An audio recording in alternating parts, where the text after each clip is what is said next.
Yo, what is up guys? FaceGen, welcome back to another video. Hope you guys are having a fantastic day. And today I'm going to be going over a fantastic light tank. And that light tank in question is the T100 LT. Now this is a Russian tier 10 light tank. And it is one of the best light tanks in the game, in my opinion. And I'm going to be going over exactly why I think that in just a moment. In today's video, the context is going to be how to professionally play the T100 LT in a way that will improve your stats and improve your understanding of light tanks in general. And to overall maybe help you get your stats better, to improve on the game, especially in the light tank category. Now with that being said, let's head straight into it. Now, starting this off, it has been quite a while since I uploaded a video, and it's just been really hectic and really busy in the past 2 months and stuff. So that's why I haven't really been uploading much videos, but today I am back at it, and I think one of the best and one of the most regarded topics that has been asked on my channel is to play the T100 LT and let you guys know how to properly play this tank. So today I'm going to be going over fully on this vehicle. I won't be going over the armor because obviously the tank has no armor, so I won't be doing any armor inspector stuff, but I will go over my equipment right now and just explain what I personally use if you want to match that to get the ultimate matching on how I play this vehicle. Now first of all, on the first row I'm running gun rammer. I am then running improved modules and then improved optics. Now why I say gun rammer is because the reload's so quick, it doesn't really matter if you bounce a shell or not, because what the mechanic that this tank does have is really cool, and I'll go over it more in depth just now. But basically if you hit anybody, you keep them spotted for 20 seconds. So it doesn't really matter if a shell doesn't bounce, because the whole idea for this vehicle is not necessarily to do damage, but rather to keep the enemy team spotted. So gun rammer is a big help, especially when actually dealing with some medium tanks that do have better DPM than you. That just increases your chances of surviving. Second row, I'm running enhanced gun laying drive, improved assembly, and engine accelerator. Pretty straightforward on that line, don't need to discuss anything there. On the last row, I'm running vertical stabilizer. Now for most light tanks, I would suggest running vertical stabilizer. Some tanks like the Sheridan, as a light tank, I would suggest running refined gun, just because the gun can be quite unreliable on that tank. But for a vehicle that is always going to be moving, you don't really want to be sitting still ever in a light tank, which means that vertical stabilizer giving you that 15% increase to your accuracy while moving in general is a big help, and it will help you hit those shots and those sneaky shots a lot easier. I am then running toolbox and then consumable delivery. Nothing crazy about those, you don't really need to match those, but I would choose those ones in this case.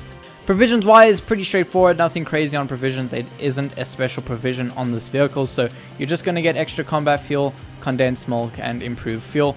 Consumables wise, I am running adrenaline, multi-purpose repair kit, and the normal repair kit. Would never suggest you to run engine power boost, doesn't matter what type of tank it is. That is just a waste of a consumable slot, and it's better to have your dual repair kits just so that you can ensure that you are repairing the correct modules correctly. For instance, if you break a track, you don't really want to give up your med kit for that. You'd rather repair it with your normal repair kit rather than using your multi-purpose repair kit. If that makes sense to you, then kudos to you. And then overall, that is basically the basic things. I'm going to give you guys 2 replays today. Now, the reason why I'm not playing a live game is just because, you know, I think I could just talk better about the tank when I actually review it. So the first video is going to be on Normandy here with T100 LT. Now, this was quite a while ago since I last played, or at least played this map in general, I do believe. So this is a pretty decent game, and it kind of shows you how good the T100 LT can be at being just a rascal on the battlefield. The fact that this tank has such good traverse speed and such good acceleration means that you can get around enemy players, especially heavy tanks, and take advantage of them and dump that DPM into them. So in this video, or in this replay, you will see exactly what I mean here.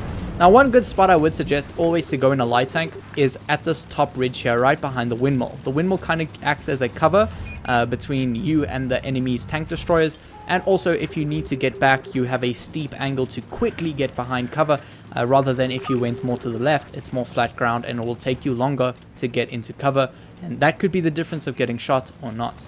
Now, I get proxy spotted by this BZ75. If you don't know what proxy spotted means, regardless of how far or how good your camouflage is, if an enemy player is close enough to you, doesn't matter if there's an obstacle in front of you, you will get spotted regardless, and that's what proxy spotting means.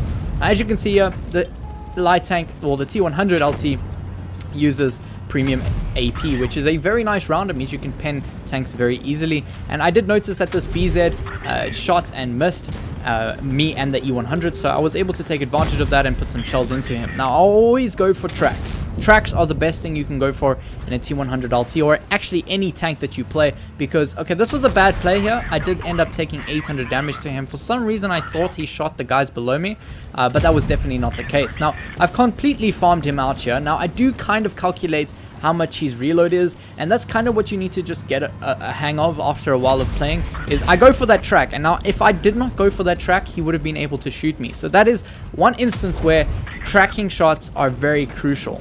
Now, I don't know if you noticed there, I kind of had a lag spike, and that led me to miss that shot on the BZ's rear there, but unfortunate, but it happens. And using that great DPM, and or at least reload speed, I was able to clear that FV as well. Now, I'm kind of duking that 183, and he actually takes the bait and ends up missing. This means that I can now go up and pull up closer to him.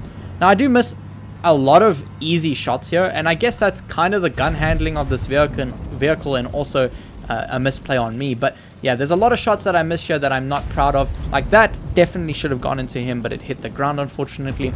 But I end up getting a grasp of myself and start getting shots into this 183, because that is a tank I do not want to get shot at by, especially that I only have 1000 HP left. It means that he can easily one-shot me if he decides to shoot me with Hesh. So now that I've taken this opportunity, now that he's shot, I can actually get to his side. Now, I can see the BZ here looking at me, and I don't want him to shoot me. So I'm trying to get behind the 183 whilst not letting him shoot me, and then I get hard cover between me and that BZ by using that 183's carcass. Now, I'm just going to keep circling the BZ68, and this is what this tank does absolutely wonders at. I just came from circling a 183, and I'm immediately back into circling somebody, which is the BZ68 here.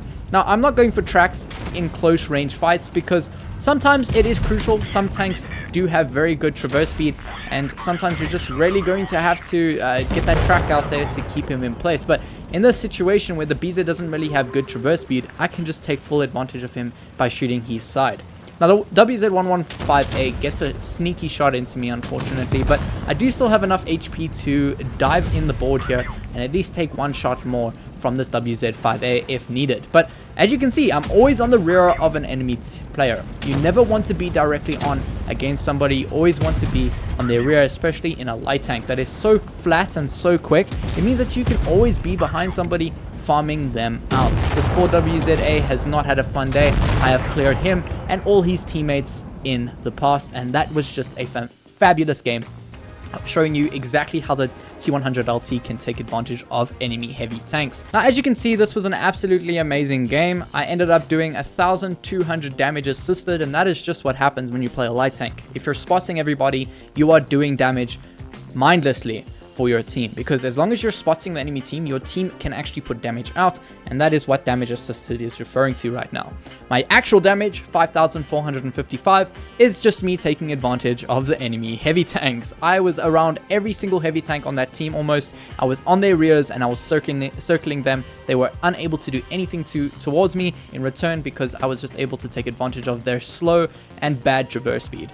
Next game I'm going to show you is on Castilla. Now, this is another nice map for a light tank. You have a lot of room to spot the enemy team and do damage as well, and that is exactly what I'm going to do in this game as well. Now, I don't circle many players, so this is more of that spotting and just dumping the damage that this tank is just really good at. The fact that you can spot people very easily, you are very low profile, which also means that you have a better camera rating than most other light tanks, and it also does mean that when I use that ability that this tank has in order to keep players spotted on the battlefield for 20 seconds or more, even if I don't penetrate them, is just absolutely amazing, and I'm going to prove that to you right now. Now, the first thing I'm going to do is I'm going to take this position here to see if anyone is going to be pushing on my right. Let me move my mouse off the screen. I didn't know that was there. But I do notice that no one's on the right, which does signal to me that the enemy team is going fully left. Now, I do end up spotting that STB, which is a very deadly medium tank that you really do not want to be sitting in front of. So I do end up ignoring him for the time being and seeing if I can spot up the enemy's tank destroyers, which we do know that there is still a Jagdtiger unspotted. Right now there is still that Tortoise on the left there that is spotted. So I see this Kronwagen here, which is a very unusual spot. I noticed that he can't spot me, so I end up taking advantage of him and putting a shot into him before he drops down there. And that is one thing you need to just take notice of, is what exactly the enemy team is doing. If you can take notice of what that specific tank that you want to go and hunt down is doing, you can take advantage of them by hitting them when they are not expecting it. Exactly what I do to this SDB. He was facing the opposite way, and I end up putting a shot into him, which takes him an extra 2 seconds longer to put a shot into me, which also means I can completely dump my shells into this SDB. Now, poor SDB, I think he tried to get another shot into me there, but now I have the height advantage, which is always what you want to have. And in this scenario, I'm using artificial gun depression to just get my gun down on this player and clear him out. Get one into his hatch, and that is how you do it. Now, as you can see, the Jagdtiger is now finally spotted. I'm going to have a few unlucky shots with this guy, but I do see that this fallen tree that I bumped down, or at least the SDB did, is going to give me some nice camera rating here against that Jagdtiger. As long as I am in this bush, that Jagdtiger is impossible. It is impossible for that Jagdtiger to actually spot me. So I'm using this to my advantage. I'm putting some shots into him, and yeah, I do end up over peeking on that bush, and that's what does get me spotted at the end there. But as long as I use that bush correctly, he is not going to spot me, and that is what happened, and he was not able to put another shot into me. Now I have enough HP to finish off this game. So I see this Kronwagen, and I'm going to shed some HP. There's a reason why your tank has hit points. You need to shed it at some points of the game. And this is when I'm going to take the opportunity to do that. I've saved my hit points so that I can actually do this right now on the Kronwagen, and I can just sit in front of him, take some shots. I have the hit points, and I can do the damage in regards to hitting him now. So that is what I like to do. So if you can keep your hit points, especially in a light tank, because you're the most crucial player on the battlefield, if you can keep your hit points until the later parts of the game where you can really shine and get behind other players and just become very irritating towards the enemy team, you can really use those hit points to your advantage. Now, as you can see, I just completely cleared that Kronwagen, no problem. I see the E100, but he's not my most concern right now since I cannot put a shot into him. So I see if I can go and clear this WZ15A, which unfortunately I get stuck on every known building there is, and unfortunately because of that I wasn't able to get a shot into him. I see this tortoise over here, and I'm like, you know what, I want to get around this player. He does have pretty decent traverse speed, which means that he is able to push me out of the way and get a shot into me here. But you know what, it's a light tank. I have the mobility to actually do what needs to be done to get around him so he cannot shoot me, and my teammate ends up clearing him. And then the only person who's left is this E100, which I know does not have a shot because he just killed somebody, and I'm just going to completely ruin him. I combobulated him. He was not sure where I was going, and because of that, I'm able to put another shot into him. I'm holding back right now so that I can pull forward just in case, or give me that bit of time to dump my last shell into him, killing him off. And there we have it, guys. I might have spoken way too fast, but hopefully these two games kind of show you exactly how to play the T100 LT. Because of all of that great camera rating, you have that ability that keeps people spotted. It just means that altogether you have a solid light tank, and in my opinion, this is the best light tank in the game. The Batchat might have better view range, and other tanks like the Sheridan might have higher alpha, but this is one of those tanks that I think is overall one of the best tanks out there. The ability just to keep people spotted for 20 seconds, even if you bounce your AP rounds on them, is just absolutely crazy. And the mix fact of how low this vehicle is, meaning that you can actually get onto people's sides and just really get under people's guns and noses really easy, just makes this tank overall one of the best light tanks, and in my opinion the best light tank in the game. Let me know what you guys think. Do you also think the T100 LT is the best light tank in the game? Let me know in the comment section below. But as you can see, this is another fantastic game, 5,293. And I do want to note that this game was only 10 minutes after the last game. The last game was at 15:38, and this is 15:47. So this is basically a back-to-back game that I had. And as you can see, just a fantastic game. Again, showing you how well the T100 LT can perform in the right scenarios if it's given the chance to. I also killed 3 players, and this time didn't really spot too many people because my enemy team kind of just rushed into the middle, and they end up getting themselves spotted by my heavy tank. So some games you're going to find that you're not going to be the main person spotting anybody, and your enemy team is just going to rush in or just get themselves into a scenario where your team will spot better than you will. But yeah, basically, here is the T100LT review. I know a few of you have been requesting it, and hopefully this kind of gives you that just of how well this vehicle can play if you put it into the right scenarios. Let me know if it was an adequate review for you guys, and if you do also think that this light tank is the best in the game. Anyways, guys, that's it for me today. Hope your shells hit their marks, and I'll check you in the next one. Cheers.